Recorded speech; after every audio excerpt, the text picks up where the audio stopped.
Dim ond un taith i fynd felly, sef taith Laura ar ymyl ogleddol Penrhyn Llŷn. Dwi dewis mynd â chi am dro i gopa'r Tref Ceiri. O'r brig, cewch weld olygfeydd gwych o Ben Llŷn ar Wyddfa yn y pellter. Snadwen niwlog a snaws cymylau. Mae'n serth, ond werth yr ymdrech. Mae yna lot o ddewis o lefydd i fynd am dro syth o'r garreg drws yn yma, ond mae'n mynd i fyny Tref Ceiri wastad yn arbennig.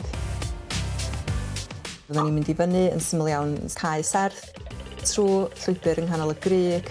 Mae hynna'n mwy o sydyn yn arwain chi at waliau allanol y Fringaer. A wedyn yn y top wedyn mae gennych chi canta hanner o olion cytia oes yr haear. Wel, gen i weld ysgreiddau'r top i weld y golygfeydd hardd, gweud y gwir. Yn edrych ymlaen i dywys pobl i fyny a dangos gobeithio yn unol efo'r tywydd y golygfa reit arbennig.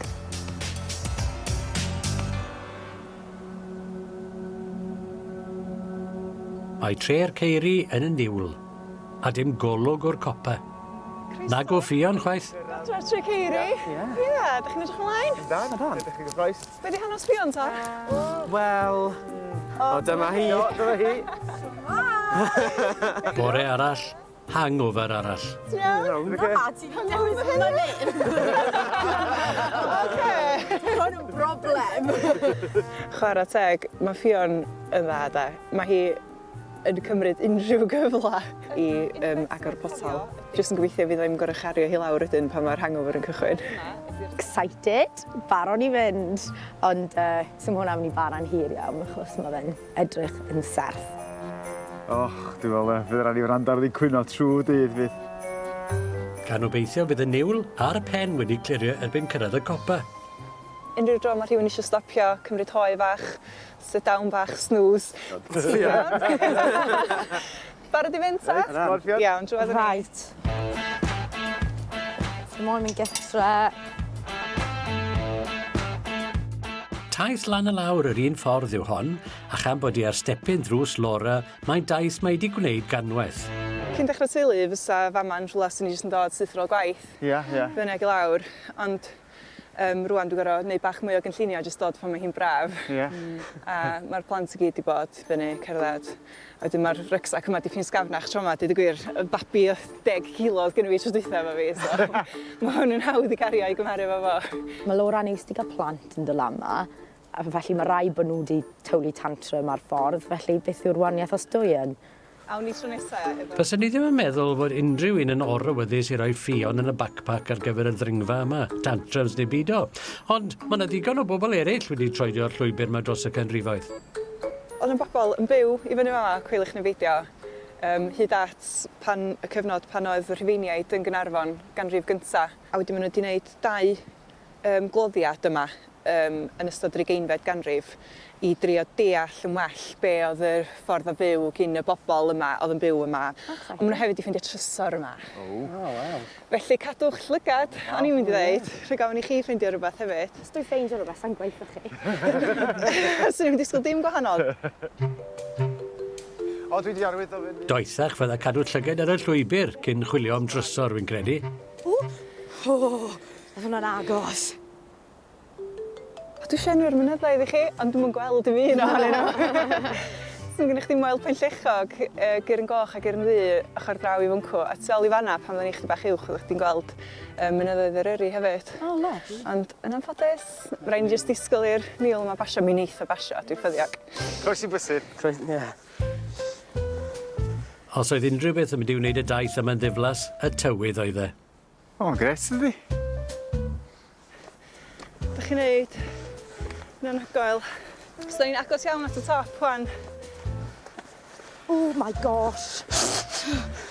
Dwi'n mor ddiolchgar bod fi fo criw mor gadarnhaol a positif. Maen nhw dod â gymaint o egni i'r daith yma. A chwarae teg iddyn nhw achos dyn nhw'n gweld uffar a ddim byd. Wel, dyna un ffordd o gwmpasu'r golygfeydd, ond o leia maen nhw'n gallu gweld y bywyd gwyllt. Geifr gwyllt, reifl di hein, maen nhw'n crwydro o gwmpas y lle i gyd. Pan mae hi'n dywydd mawr, maen nhw'n dod lawr i'r pentrefi. Maen nhw'n mynd o'r ar i'r ar yn bita blodau pobl, yndi. A pobl yn gorfod trasio nhw allan o cael yr ysgol cyn amser chwarae. A dwi wedi gweld un yn trio mynd ar yr lori lyfrau, y llyfrgell, smydol hyd yn oed. A maen nhw'n drewi, ti'n ogla nhw cyn bod chdi'n gweld nhw fo sio. Ac mae angen traed fel geifr i gamu rhwng y creigiau. Ac yn neud o. Meddyliwch am blant bach yn neud o. Mae plant yn lot fwy heini. Fel fi actually streso mas. Oh my god, mae hwnna'n slip. Da iawn chdi, cymryd gofal, mae yn llithrig. O, fi jyst ddim yn teimlo fel fi eisiau rhoi un trwy'r blaen y llall. Iawn boi. O, ie! Croeso i Dre Ceiri.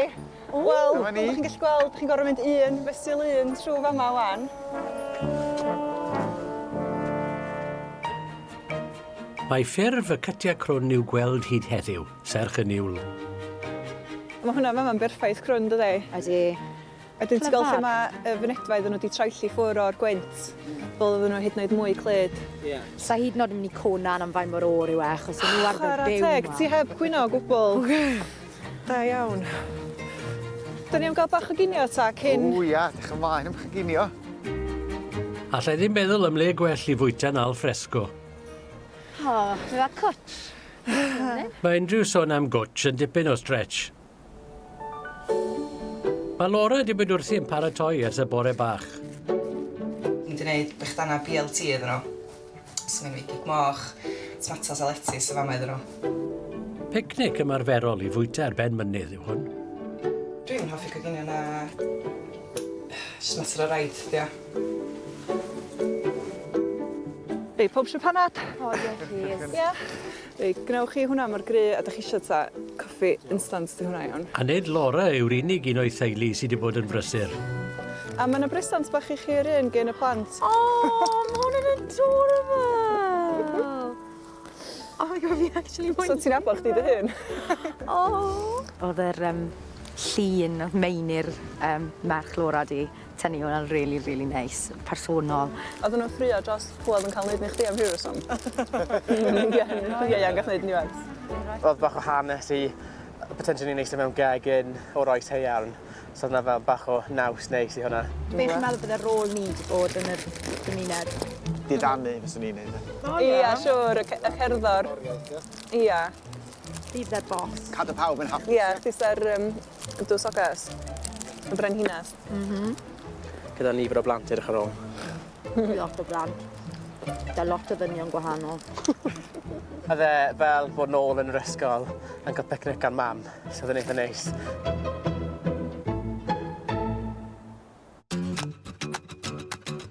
Dyn nhw'n wedi cyrraedd y copa eto, ond ydy'n debygol o glirio os awn nhw'n uwch. Dyw hangover ffion, heb glirio'n sicr. Dych chi'n mor dda i beidio cwyno da eich ar y teg? Sa'r dachrau to. Literally ni bod gweud, hwn y bit sertha, hwn y bit sertha. A wedyn mae bit sertha arall yn dod, a mae mwy o cerrig yn dod. Mae Laura wedi bod yn anlwcus. Yr olygfa oedd seren y daith yma, ac mae yna, yn y niwl yn rhywle. Dim y diwrnod gorau i ddangos Dre Ceiri i chi, ond dylai agwch i ddweud bod chi wedi bod yn cwch.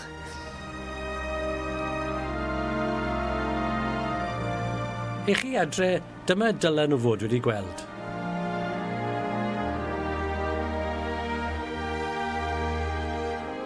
O'n i mor awyddus i ddangos Dre Ceiri ar Iora i'r criw, ond yn anffodus di hynna ddim yn mynd i ddigwydd heddiw. Ie, fi wedi diflasu. Mae fe'n lid, mae fe'n o'r, mae hangover fi di cico mewn a fi just bach yn stropi. 4 camet. Reit, hapus i ddod lawr? Ie, lawr. Iawn, Gyda chi on, raffi ar off. Ond dyw'r niwl ddim wedi sigo i hysbryd nhw. O na. God yn wyntog lan fyna. Lle gewch chi 3 neu 4 Cymro, hyd yn oed mewn niwl. Fe fydd na ganu. Wedi brifo, Dafydd y das ddim yn iach. Bod hi wedi bod yn oer ac yn niwlog, da ni ddim wedi cael diliw, felly sa wedi gallu bod lot gwaith. Dwi wedi bod yma mewn amgylchiadau lot mwy glyb na hyn. Fan fach yn gerwi ar y sân, Dwi'n yn gwybod beth di siawns fi o ennill, ond dwi wedi mwynhau heddiw beth bynnag. A fi gynnu fi hiraeth am y lleill. Ar gath wedi caffo, Johnny fach. Ogi! Oi! Golygfeydd gatho ni'n gweld rili'r tywydd, wedyn anffodus bod dipyn bach yn oer, wedyn di hynna ddim di wneud o yn bleserus iawn efo. Oedd Lora'n arweinydd gwych. Oedd hanes dau. Oedd hi'n gofalu ar ôl pob un yn gweud lle ni'n mynd arall, lle ni'n mynd yn gyflym. Ar y darn pan o'n i'n mynd ar y cerrig, oedd hi aros da fi. Joyous i'r wac mas draw, gyda'r gwir. Mae bendant yn byw lan i mam y taith. A mae wedi bod yn arweinydd ffab, gwybod y gwybodaeth, yn addasu'n dda i'r ffaith oedd ganddyn ni lot o niwl.